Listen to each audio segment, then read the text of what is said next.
नमस्कार मेरे प्यारे साथियों, कैसे हैं आप सब।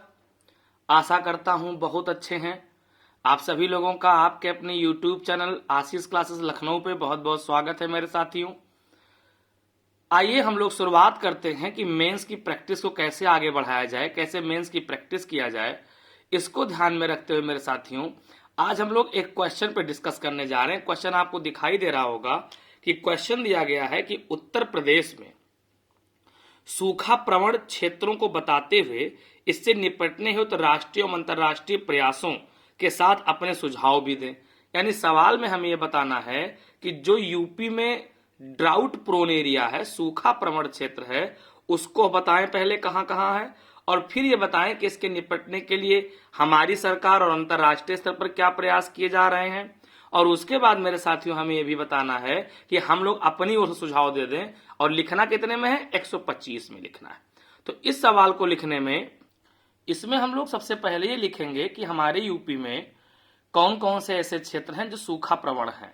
तो देखो, अगर हम यूपी के मैप में जाकर के देखें मेरे भैया, तो ये है हमारा मथुरा और आगरा का क्षेत्र। और जो मथुरा और आगरा का क्षेत्र है, ये पूरा एरिया हमारे यूपी में सबसे कम वर्षा वाला क्षेत्र है। क्योंकि हमारे यहाँ जो पूर्वा आती है वो ये आती है पूर्वा, और जब पूर्वा ये आएगी तो यानी कि जो हमारे यहाँ मानसूनी हवा आती है उसको पूर्वा कहते हैं। और जब पूर्वा आएगी तो इधर से वर्षा कराती हुई आगे जब बढ़ेगी तो वर्षा का मान कम होता जाएगा। तो यहाँ पर चांस ज्यादा है किसके? तो सूखा पड़ने के, ड्राउट पड़ने के। इसके अलावा जो हमारे बुंदेलखंड का क्षेत्र है, ये बुंदेलखंड का क्षेत्र, ये हमारे आगे जो विंध्याचल वाला क्षेत्र है, इन सब में क्या होता है, यानी पूरे हमारे पठारी भाग में भी वर्षा क्या होती है? कम होती है।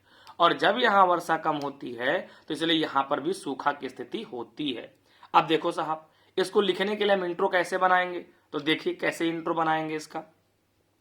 तो उत्तर प्रदेश का दक्षिणी भाग पठारी है जो कठोर चट्टानों से निर्मित है। वर्षा के असमान वितरण प्रदेश में सूखा की भयावह स्थिति को जन्म दे रहा है।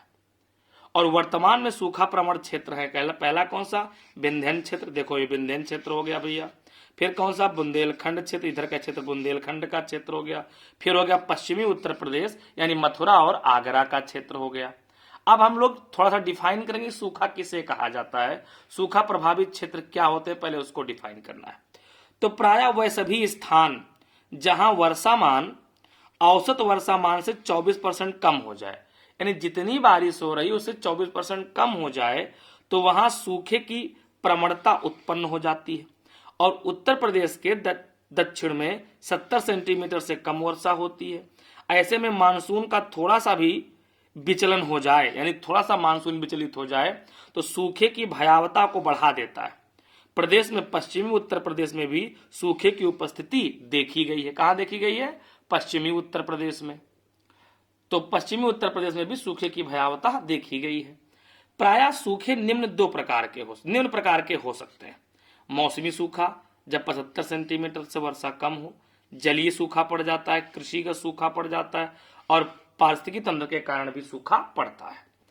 सूखे की भयावता एवं बारंबारता के कारण कृषि एवं संबंधित कार्य सहित संपूर्ण प्रदेश की आर्थिक गतिविधियां बाधित हो रही हैं, जिसके निवारण हेतु सरकार एवं निजी हितधारक निम्न उपाय कर रहे हैं। तो पहले हम लोगों ने बता दिया कि सूखा क्या है, सूखे के उपाय क्या होने चाहिए। अब उपाय की चर्चा करनी है। तो उपाय चर्चा अगर हम करें तो क्या करेंगे भैया? तो सूखा प्रबंधन योजना की तैयारी करना चाहिए हम लोगों को। किस स्तर पर? तो ब्लॉक स्तर पर इसकी तैयारी कर लेनी चाहिए।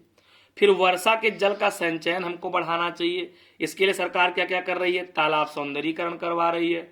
अमृत सरोवर इसका बढ़िया एग्जाम्पल है। कैच द रेन अभियान चलाया जा रहा है।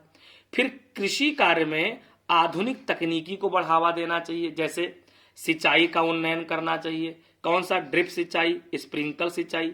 क्यों? जिससे क्या हो जाएगा? बहुत कम पानी लगेगा, तो भूमिगत जल का बचाव होगा। ये किस पर बेस्ड है? वन ड्रॉप मोर क्रॉप पर बेस्ड है। फिर वैज्ञानिक फसल चक्र को बढ़ावा देना चाहिए, मतलब कि जहां पर वर्षामान कम हो रहा है, पहले से अंडरग्राउंड वाटर कम है, वहां पर हम क्या करें? मोटे अनाज को बढ़ावा दें। इसलिए देखो सरकार की ने क्या किया है? तो मिलेट्स वर्ष मनाया है 2023 को। फिर अन्य प्रकार की नवीन तकनीकी का प्रयोग करें, यानी हम उन तकनीकी को अपनाने का प्रयास करें जिनमें पानी कम से कम लगे और उपज अच्छे से अच्छा हो जाए। इसके अलावा कृषि अनुषंगी कार्य को बढ़ावा देना। कृषि अनुषंगी कार्य का मतलब क्या है कि जो कृषि में सहायक कार्य हो, अन्य सहायक कार्यों को बढ़ावा दिया जाए। ठीक, पशुपालन को बढ़ावा दिया जाए, जैसे पशुपालन को बढ़ावा दे दिया जाए। फिर मृदा आर्द्रता का संरक्षण किया जाए, चारागाह का विकास किया जाए, वृक्षारोपण और वनावरण को बढ़ावा दिया जाए, प्रदेशीय जल ग्रिड का निर्माण किया जाए, फिर NAPCC को बढ़ावा दिया जाए, DPAP यानी सूखा प्रवण क्षेत्र कार्यक्रम, सूखा निगरानी तंत्र, इन पर विशेष कार्य किया जाए। मरुस्थलीकरण एवं मरुस्थल दिवस का आयोजन जो कि 17 जून 2024 को हुआ, करके जन जागरूकता लाना। ऐसा कुछ भी हम लिखेंगे उसकी थीम याद हो, थीम लिख दिया करेंगे। थीम क्या है इसका भैया, तुरंत थीम लिख देंगे हम लोग कि united for land, our legacy, our future, ये इस बार की थीम थी। ठीक है, फिर इसके बाद UNCDD, UNCCD, ये 2023 की थीम है, 17 जून 2023 की थीम है, 23 की थीम है, के मानकों को लागू करना। UNCCD समझ में आया, यूनाइटेड नेशन क्या करना है, तो कम्बैट करना है, किसको, तो कन्वेंशन ऑन कम्बैट डिजर्टिफिकेशन, तो इसको लागू करना है। फिर क्या करेंगे हम लोग, फिर हम लोग क्या करेंगे, तो सूखाग्रस्त क्षेत्र में सूखा राहत कार्यक्रम को चलाएंगे। तो सूखा राहत कार्यक्रम को चलाएंगे तो कोई दिक्कत नहीं आएगी, उससे भी क्या होगा कि जो लोग उससे प्रभावित हो गए हैं उनके जान माल की रक्षा की जाएगी, उनको भोजन दिया जाएगा, उनको कोई दिक्कत नहीं होने दी जाएगी। ठीक, तो ये हमने उपाय लिख दिए। अब क्या होगा, क्योंकि 125 में ही है तो बहुत ज्यादा लिखना नहीं है आपको। इस प्रकार उत्तर प्रदेश में सूखाग्रस्त क्षेत्रों में उपयुक्त समाधान के द्वारा निपटा जा सकता है और क्षेत्र विशेष की नियमित निगरानी करके इसे सूखाग्रस्त से बाहर निकालकर कृषि योग्य विकास कार्य को बढ़ावा दिया जा रहा है, ताकि विकास में प्रत्येक क्षेत्र का योगदान बना रहे। ऐसा ना हो कि विकास कार्य में केवल पश्चिमांचल, पूर्वांचल, मध्यांचल योगदान करे, पश्चिमी का जो हमारा आगरा मथुरा वाला क्षेत्र है, जो बुंदेलखंड वाला क्षेत्र है, वो ना करे, तो ये इसका कुछ निष्कर्ष बन जाएगा। ऐसे आपको लिखने की प्रैक्टिस करना है मेरे साथियों। ठीक है, ओके, थैंक यू।